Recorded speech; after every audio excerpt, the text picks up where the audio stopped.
cheia de graças, o Senhor é convosco.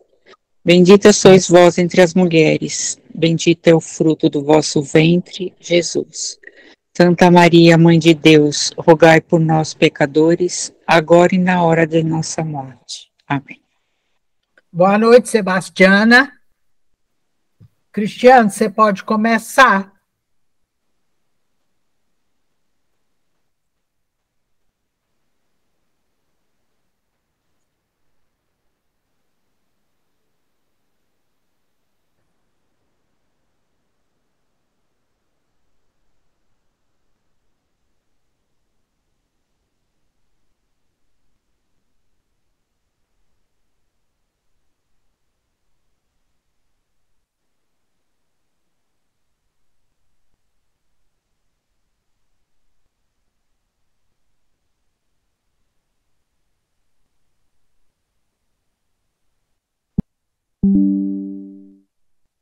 É, 405.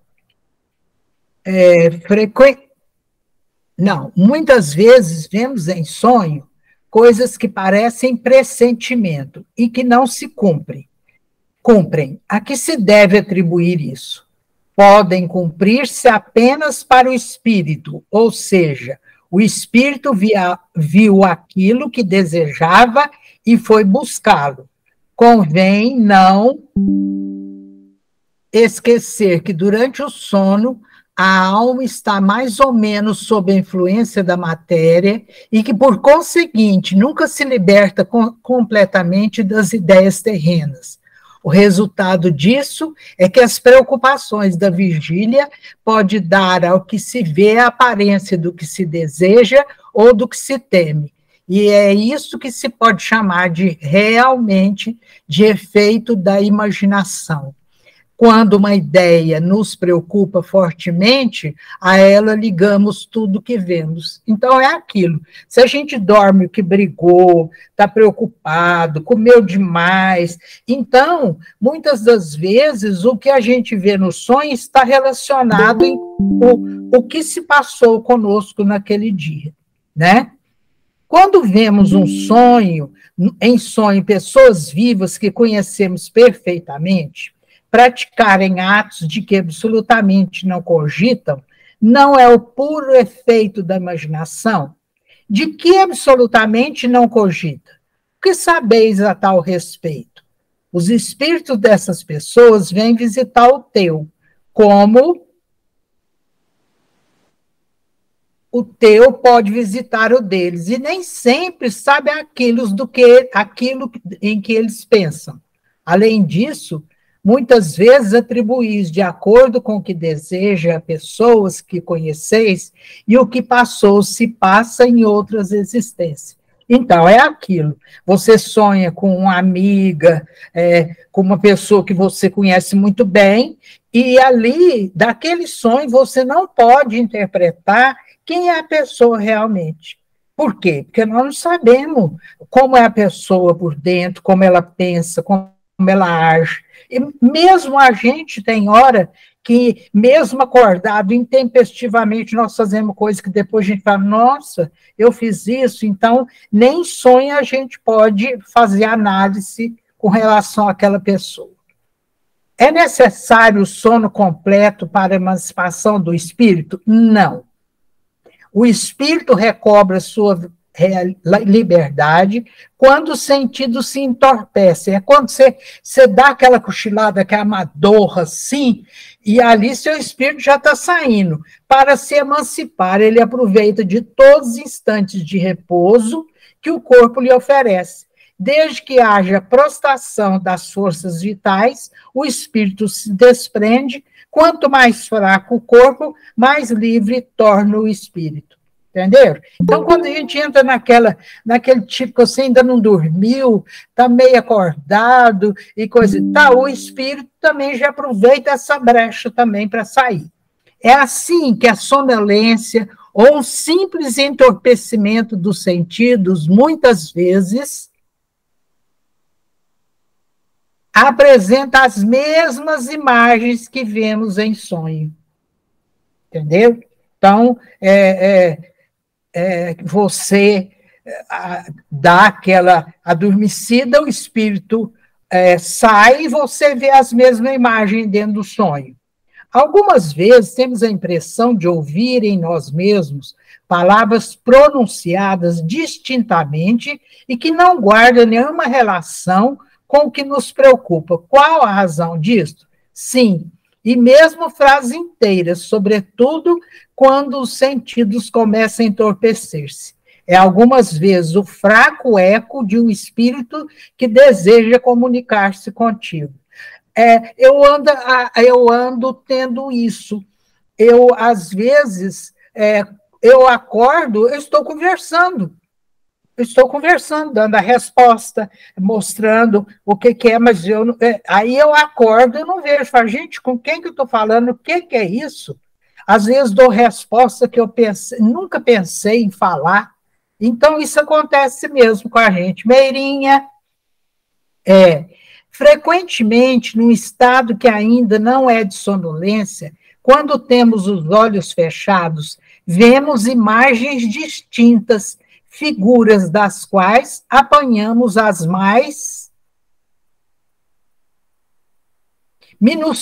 mais minuciosos detalhes. É um efeito de visão ou imaginação? Estando entorpecido o corpo, o espírito procura quebrar sua cadeia, transporta-se e vê. Se você fosse completo, se já fosse completo o sonho, isso seria um sonho. Então, quer dizer que quando a gente está naquela sonolência, o nosso espírito pode ver as coisas que é verdadeira. Agora, se a gente está dormindo, seria um sonho. Entenderam a diferença? Algumas vezes, durante o sono, ou quando nos achamos ligeiramente adormecidos, temos ideias que parecem muito boas e que, a despeito dos esforços que fazemos para nos lembrar delas, apagam-se de nossa memória. De onde vêm tais ideias? Isso ocorre com todo mundo. São o resultado da liberdade do espírito que se emancipa e goza das mais faculdades nesse momento. Frequentemente também são conselhos dados por outros espíritos. É onde a gente acorda de madrugada, nossa, que ideia boa, vou anotar. Só a hora que eu acordar, eu vou anotar. Acorda, esqueceu, né? Acorda, a gente esquece. Mas aquilo ali está guardado. E ontem eu falei sobre isso lá no centro. Pode passar, Cristiano. O espírito encarnado, nos momentos em que está livre da matéria e atuando como espírito, sabe qual será a época de sua morte? Muitas vezes ele é pressente. Algumas vezes tem plena consciência dessa época e que lhe dá, no estado de vigília, a sua intuição. É por isso que certas pessoas preveem a própria morte com grande exatidão. Ruim isso, hein? Mas isso acontece também. Isso acontece. O Chico sabia que dia que ele ia morrer, como ele ia morrer, porque ele já tinha falado que ele ia morrer no dia que o Brasil tivesse mais feliz, né? A atividade do espírito pode fatigar o corpo durante o repouso ou sono corpóreo? Sim, porque o espírito se acha preso ao corpo, qual balão cativo ao poste. Ora, da mesma forma que as sacudidelas do balão abala o poste, a atividade do espírito reage sobre o corpo e pode fatigá-lo. Então, é onde às vezes a gente acorda, coração disparado, excessivamente cansado, parece que a gente trabalhou a noite inteira, aquele sono esquisito que a gente teve, tudo isso faz parte de como esse balão, que é o nosso espírito, que fica grudado ao nosso corpo. Então, ele emite essas impressões ao corpo, né? É onde a gente vê, às vezes, a pessoa se debatendo, às vezes a pessoa querendo sair daquilo, é isso aí. Agora, Cristiano, essa parte de visitas é porque ela é grande, então nós vamos deixar ela para a próxima aula. Visitas espíritas entre pessoas vivas, da 413 a 418. Nós vamos falar. Tá? Tem alguém agora? Vamos fluidificar a água para a gente poder conversar.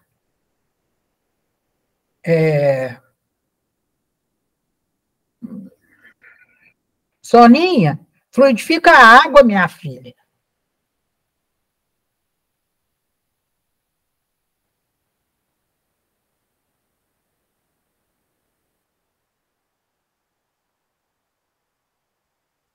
Badia, tá? Até assustei. Tem que ser eu? Que tem? É fazer uma oração do coração. Isso. Então tá, a hora que for, pode ser? Pode já falar. Então, que Deus, Jesus, que fluidifica a nossa água, trazendo o nosso medicamento necessário para a nossa sobrevivência, a todos nós que estamos precisando, e assim seja. Pai nosso que estais no céu, santificado seja o vosso nome, venha a nós o vosso reino, seja feita a vossa vontade, assim na terra como no céu. O pão nosso de cada dia nos dai hoje, Senhor, perdoai nossas ofensas, assim como nós perdoamos aqueles que têm nos ofendido, assim seja. Isso aí. Acho que eu errei. Não, é assim mesmo. Alguém tem pergunta?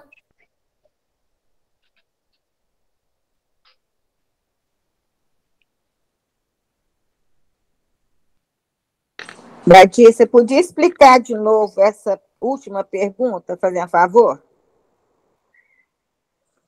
Qual? A 412? 412, Atividade do espírito durante o repouso ou o sono do corpo pode provocar fadiga neste último? Sim, porque o espírito prende-se ao corpo como um balão cativo ao poste. Ora, da mesma forma que as sacudidelas do balão abalam o poste, a atividade do espírito reage sobre o corpo e pode provocar-lhe fadiga. É porque quando o espírito nosso sai com o perispírito, ele sai preso ao cordão. Entendeu? Então, quando o espírito, dependendo do que ele está vendo, que ele está se comunicando ou sendo perseguido, alguma coisa, ele sente e o cordão transmite. Entendeu? Para o nosso corpo. E isso acontece muito. Boa noite, seu Rubens. Ana Dornas, boa noite. Alzira, boa noite. Entendeu, Marcinha? Tem alguma pergunta? Porque muitas das coisas que a gente sonha não tem sentido. Outras que a gente sonha, aí acontece alguma coisa relacionada àquele sonho. Outros, você nunca viu a pessoa, de repente você passa a ver a pessoa. Isso acontece demais. Mas nem tudo é premonição, nem tudo é aquilo que vai acontecer, mas muitas vezes também somos perseguidos por espíritos que nos observam, que nos querem obsediar. Isso também acontece, né? Durante o sono. Por isso que a gente tem que orar e vigiar e dormir pedindo aos mentores para nos proteger durante o sono. E para que nessa hora nós tenhamos o nosso espírito protetor vigilante, porque nós temos não só o nosso espírito protetor, mas nós temos também os espíritos que protegem a nossa casa, que protegem assim, a redondeza, porque se nós somos aquelas pessoas que temos oração, que procuramos ajudar, a vigilância com relação a nós é maior.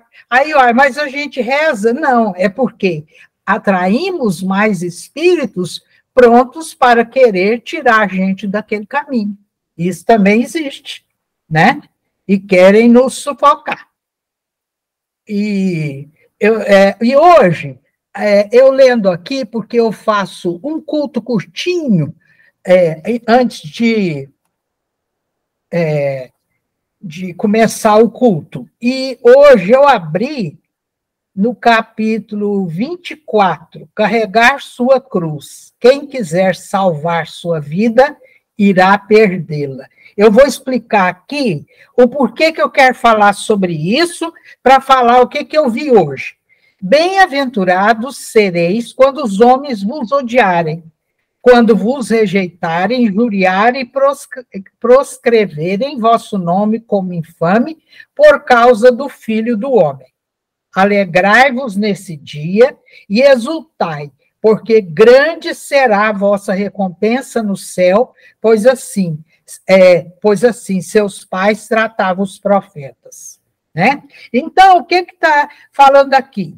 Que aquele que quiser seguir Jesus tem que carregar a sua cruz. Né? Então, hoje eu vi,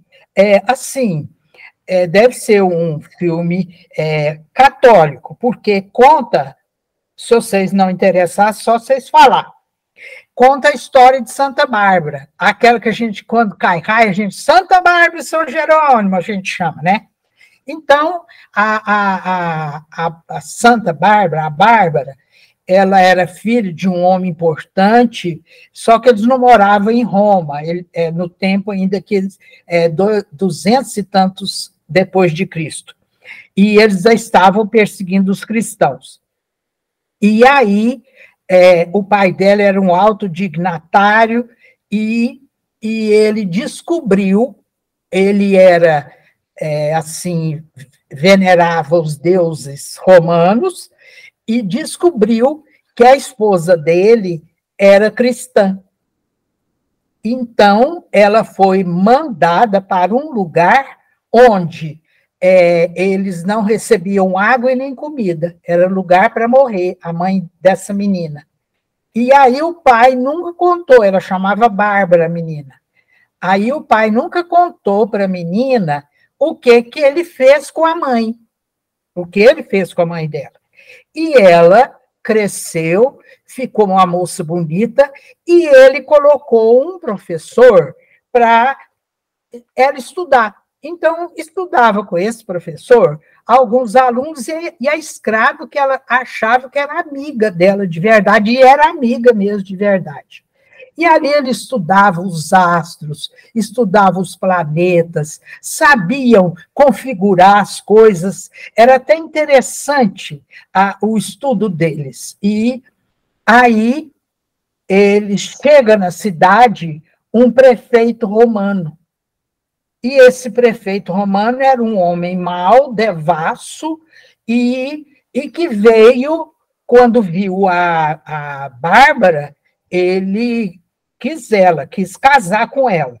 Mas antes disso, ela conheceu um soldado romano que era o primeiro do exército. E eles se apaixonaram, só que cada um no seu lugar. E então, ela tinha os trabalhadores que ficavam com ela ia para a praia e mandava eles fazer lanças. Essas lanças, ela, pediu para atingir um tanto assim, vamos supor, a lança, o mastro da lança era igual um pau de vassoura, mas a lança era deste tamanho, assim, ó. E então, ela mandou eles embeberem como se fosse um ouro derretido. E ali, a hora que eles terminaram, eles fincaram as lanças no barco, assim para cima, e soltaram no mar, para ver se as lanças, porque eles estudavam, atraíam os raios para não cair nas casas. Entenderam? Então, aí ela pôs o barco, e um dia ela foi lá, sozinha. E bandidos queriam abusar dela, e o soldado conseguiu tirá-la. E ela ficou grata a eles, se apaixonaram. Pá, pá, pá, pá, pá. Então, o que ocorreu?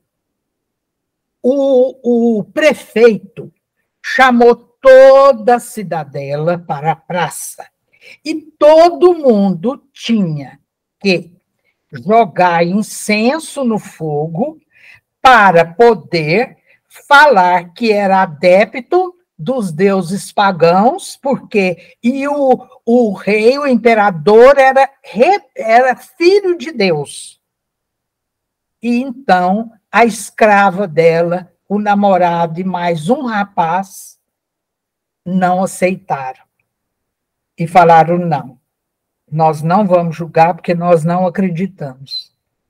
E aí eles foram presos e ela ficou louca. Pediu para o pai, pediu para o homem para tirar, aí prenderam ela também para ver se ela conseguia mudar eles de ideia. Mas só que ela não conseguiu. E prenderam o soldado, porque quando foi para começar a matar aqueles que eram cristãos, o prefeito vou pegar a amiga dela primeiro, e mandou esse do exército decapitá-la. Ele jogou o machado no chão e falou: eu sou um soldado e não um assassino. Aí ele foi preso. Aí cortaram a cabeça da moça. E então ela descobriu uma passagem, a moça, com o professor.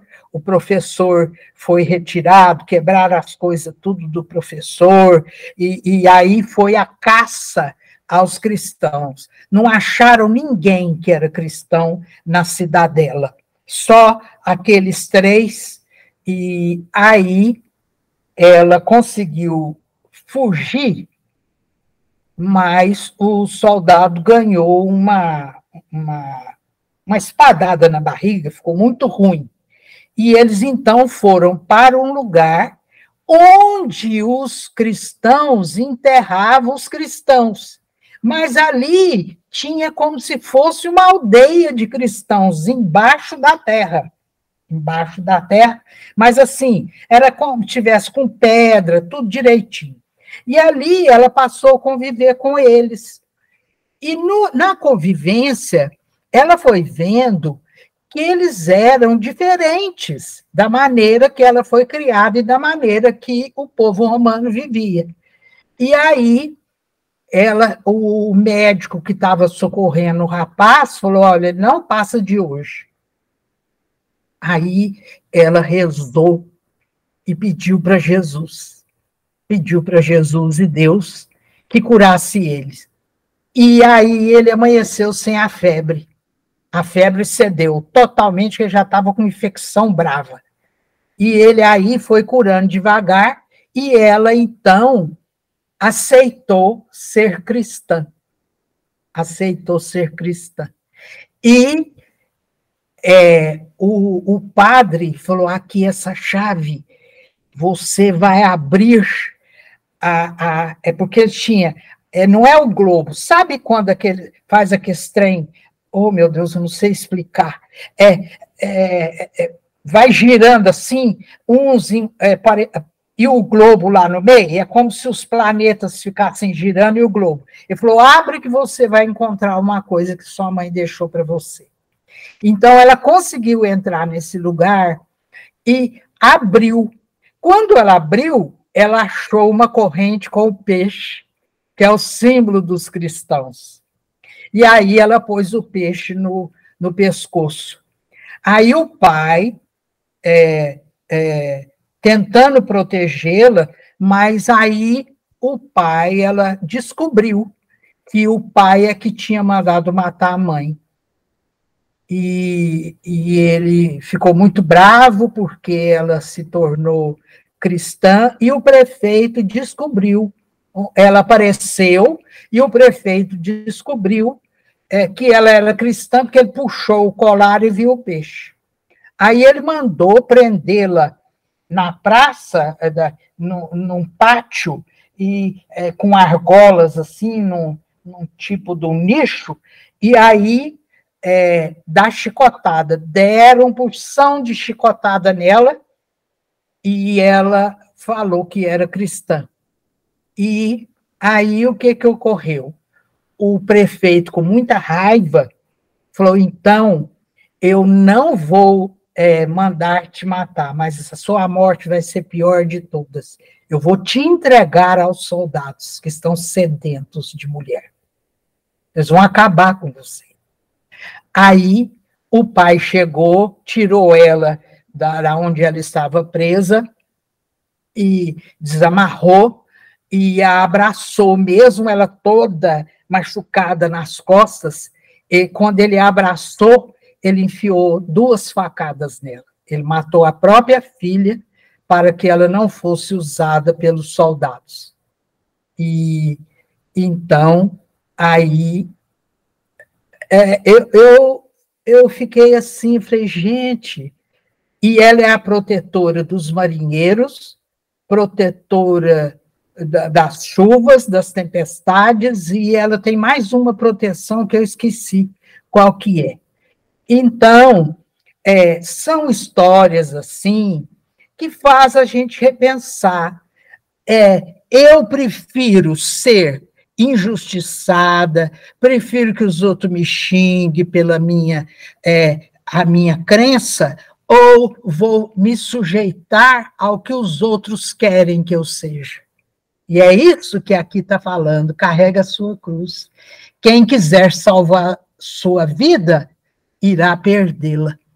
Então, como nós estamos trabalhando, estudando e ajudando as pessoas nessa crença, um dia nós vamos ser testados.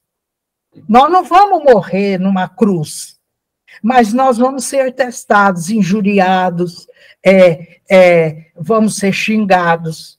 Antigamente, eles não faziam isso com os espíritas, queimaram os livros lá do nosso querido Kardec, né? Então, o que é que eles hoje, com esse mundo desgovernado do jeito que está, não pode fazer com as religiões? Porque toda religião tem seu valor. Cada pessoa está na religião que é própria para ele. Porque se ele não está em outra, é porque ele precisa ainda estar ali. Agora, se eu estou ali, e aí os outros falam, você tem que prestar juramento aqui, você perde aquilo tudo que você construiu. E eu achei muito interessante. E aqui caiu para mim, de Jesus, que ele está falando, se o fracasso te pega, segue adiante. Se a violência está atrás de você, não olhe para trás, siga em frente. Então, isso é que dá força para a gente querer continuar.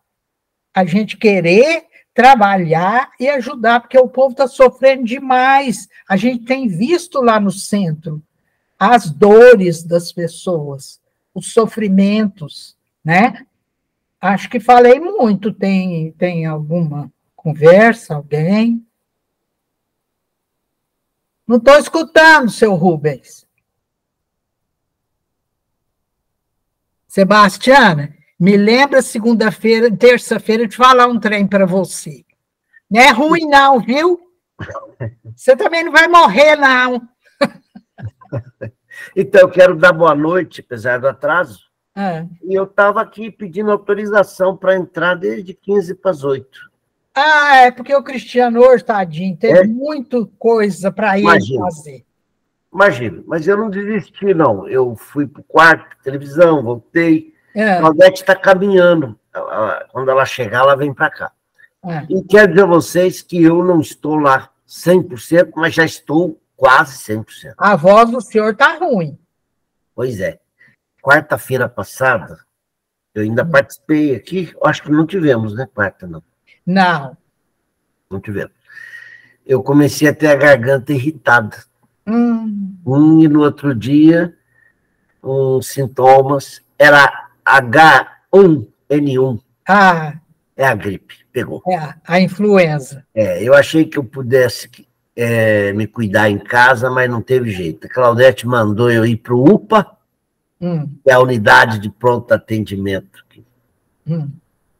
Só para contar para vocês que os espíritas também padecem, de vez em quando, as suas cruzes. Você falou da cruz. Para mim, fazer o teste da Covid de novo era uma cruz. Enfiar um canudinho no nariz. Mas a enfermeira foi tão,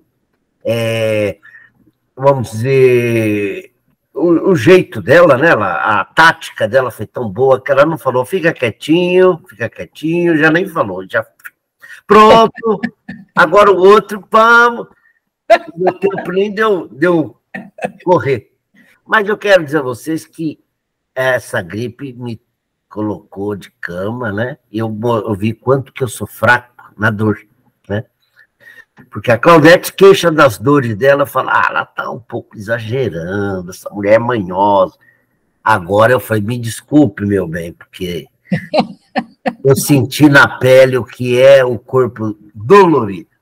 Mas já estou saindo dessa gripe com muito remedinho, Voltaren, injeção de Voltaren, e aprendendo também a ficar de cama, né, Abadia? Eu acho que é verdade.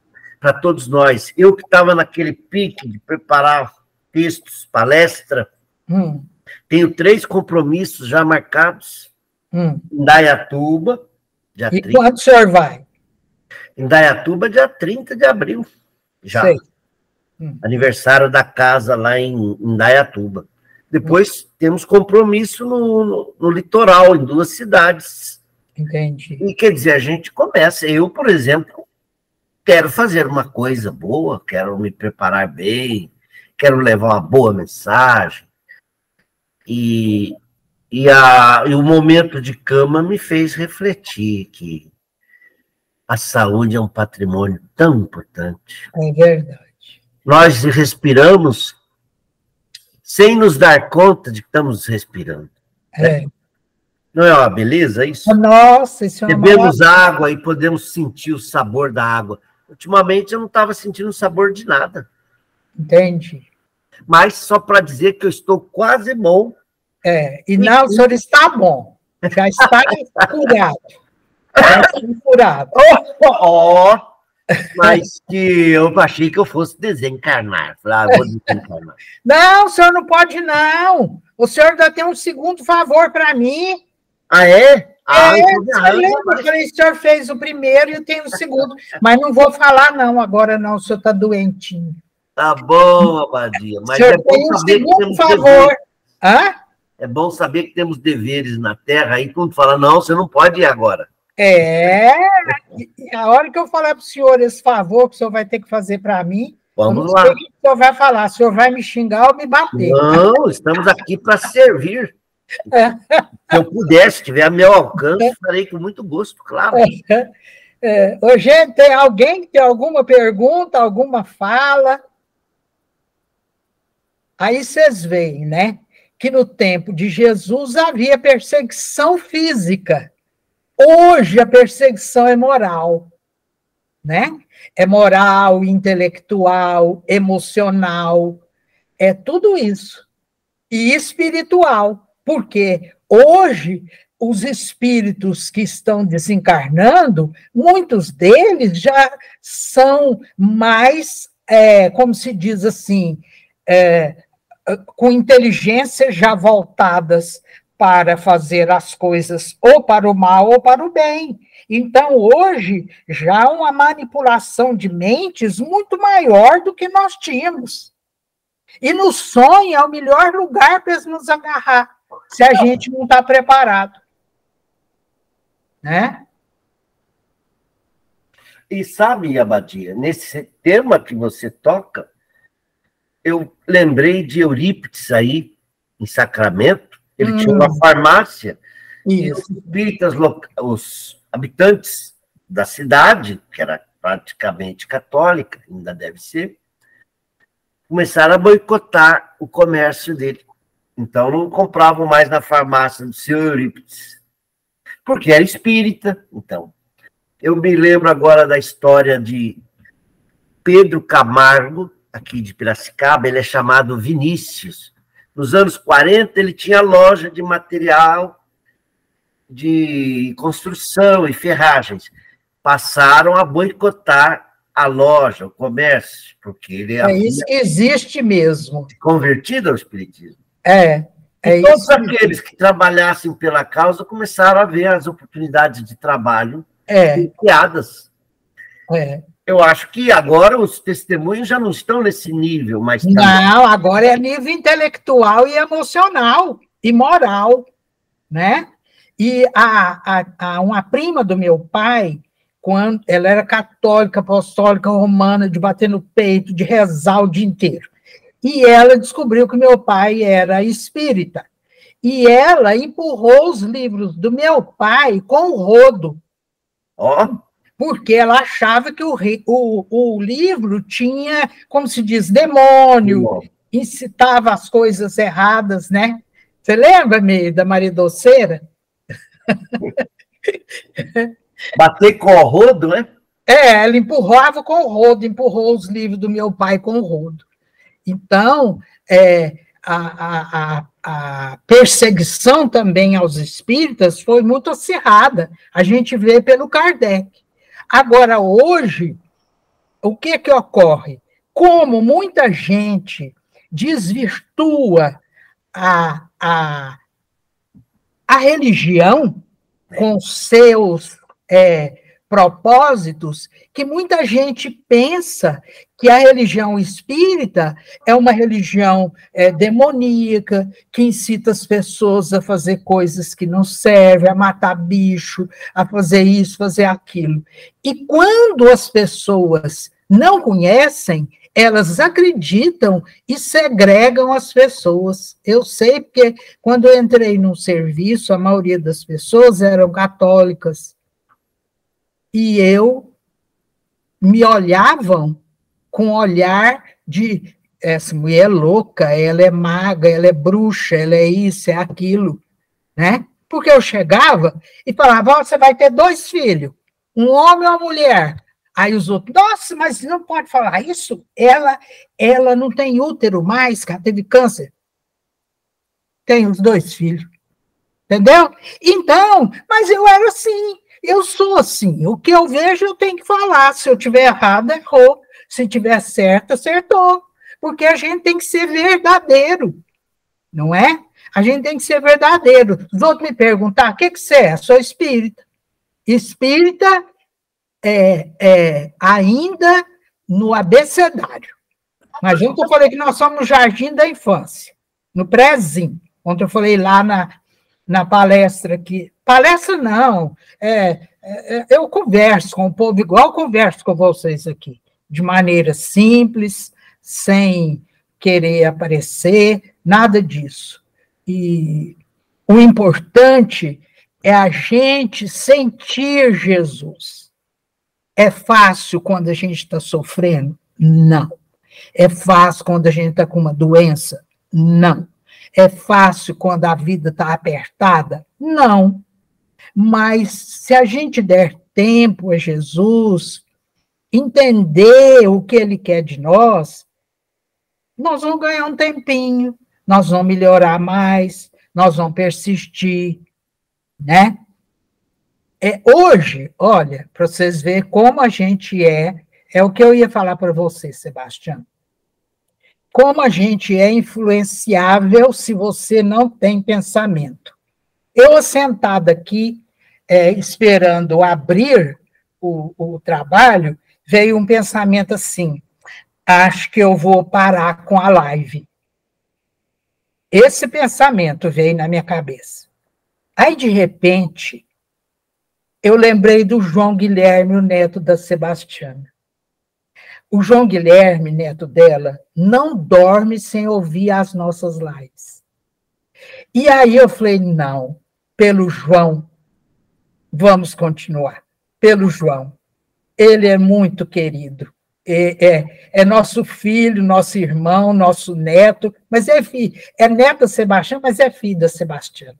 Entendeu? Então eu falei, por uma pessoa, a gente não pode parar. Não deve. Não é? Mas não é só por ela, é pelos espíritos que estão nos escutando, por vocês que estão também alugando o ouvido para me ouvir, né? E quem sou eu? Eu sou uma simples professorinha. Mas estamos aqui. Tem alguém que tem pergunta, falando? A Tereza Cristina entrou e sumiu. Meire?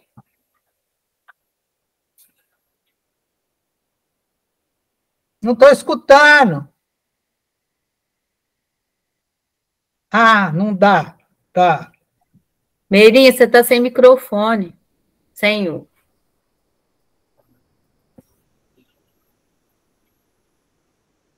Ah, não entendi nada, Meirinha. Tem mais alguém?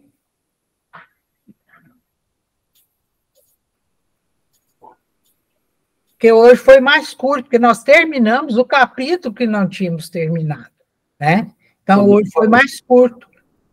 Mas o importante é que a gente está aqui reunido, conversando e olhando por lados mais ensolarados, coloridos, perfumados, serenos, tranquilos, pacientes, solidários, caridosos, fraternos, amorosos, tudo isso. É isso aí, tudo isso é o que nós trabalhamos aqui. Não tem nenhum princípio que nós vamos inventar. Não. É seguir Jesus. Não tem outro caminho. É seguir Jesus.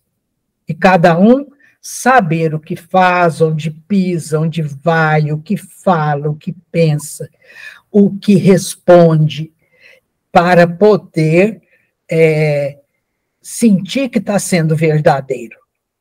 É difícil ser verdadeiro? É, porque a gente camufla muito. A gente camufla muitas verdades. E não adianta contar meia verdade. Não adianta a inveja branca. Isso não existe, que eu ouvi outro dia. Não existe inveja. É inveja. Não importa. Então, nós temos que conviver com pessoas invejosas, com pessoas que ri para você e não gosta de você, pessoa que tem inveja, ciúme, egoísmo de você estar aparecendo e ele não está. Isso acontece em todo lugar, em todo departamento, todo trabalho. Até dentro de casa, nós temos a rivalidade, às vezes, entre irmãos, entre marido e esposa, entre pessoas que moram com a gente, tudo isso. Então, é aí que é o nosso exercício, a nossa prática de carregar a nossa cruz. Porque essa cruz não foi Deus que deu para nós, somos nós mesmos que forjamos, e quanto mais pesada, mais dívida nós temos, né? Aí eu não paro de falar, vocês também têm que falar. Existe uma prece que eu ouço sempre na voz do Chico, que é: amemos as nossas cruzes, então fala. Mais espinhosas que elas sejam, delas tirando as nossas mais preciosas lições. Então é isso, não podemos abdicar da cruz, não. É verdade. Abadia. E persevere com a live, sim, ainda que a gente venha participar meio arrastado, mas ela faz tanto bem. Eu não estava com ideia. Esse pensamento veio. Veio gratuitamente? Gratuitamente. Você vê? Pode ser um espíritozinho querendo cortar e aí um pouquinho. Eu falei, não, se tiver uma pessoa aqui está cheio. E outra, eu tenho o João. O João é minha responsabilidade. O João Guilherme. Uma hora ele aparece aí, Sebastião. Apresenta ele. O Rubens vê, cadê ele? Ele está com 1,83 m, tem 13 anos. Sabe, às vezes nessas crianças estão aí importantes presenças, preparando para seguir, para assumir, né, assumir tarefas importantes dentro da casa. Não, ele frequenta a nossa casa desde pequeno. É no cão chupando manga. Entendi. Falei, vem a Sebastiana com o João. Aí todo mundo segura o João, pega o João, coisa o João. Hoje é um trabalhador da nossa casa. Olha que beleza. Lindo, querido, e todo mundo gosta dele. E ele trabalha que é numa educação, nossa, numa humildade, bonitinho demais ele. Então, o João hoje me salvou. O João. Aí, então, ele agora se tornou o nosso, vamos dizer, mascote. Ele sempre foi do nosso trabalho. A gente, muitas vezes, não... Aí, é sobrinho, é neto da Sebastiana, sobrinho da Badia, sobrinho da Vera, Helena. Nós trabalhamos com a família. Estou vendo agora aqui a família muito bonita. A Badia quebrou, segunda vez teve que quebrar o braço, os médicos quebraram o braço dela outra vez, eu falava para ela, vai no médico. Aí teve que quebrar. Para colar no lugar certo? Eu não sei, eu não conversei com ela depois, que eu estou deixando ela de repouso, porque eu estou preparando uma surra para ela, sabe? Então... Ô, Badia, quer dizer que o João nos salvou. A todos nós, Mas foi uma ideia aqui, assim, ó, ver assim, tchum! Eu falei, não, eu tenho o João. Aí, aquilo ali foi embora, por isso que eu falei, Sebastiana, me lembra que segunda-feira eu quero falar uma coisa para vocês. Mas como eu não tenho segredo, então é isso aí. Claro. Gente... É um livro aberto. Quem vai cantar? O Marcos não, porque ele ainda está dodói. Está de repouso, né, Marcos? Mas dá para cantar, se quiser. Dá? Então canta o certo.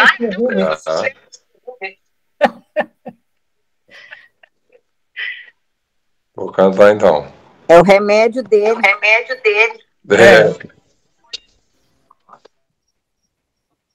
Hoje eu não posso te ajudar, viu?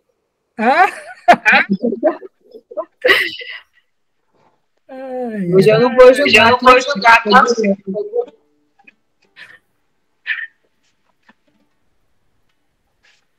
É de sonho e de pó. Que lindo. O destino de um só. Feito eu, perdida em pensamentos sobre o meu cavalo. É de sonho de pó, de gibeira o giló desta vida sofrida a só. Nossa, que lindo. Sou caipira, pirapora nossa, Senhora de Aparecida, ilumina a mina escura e funda o trem da minha vida. Sou caipira, pirapora nossa, Senhora de Aparecida, ilumina a mina escura e funda o trem da minha vida.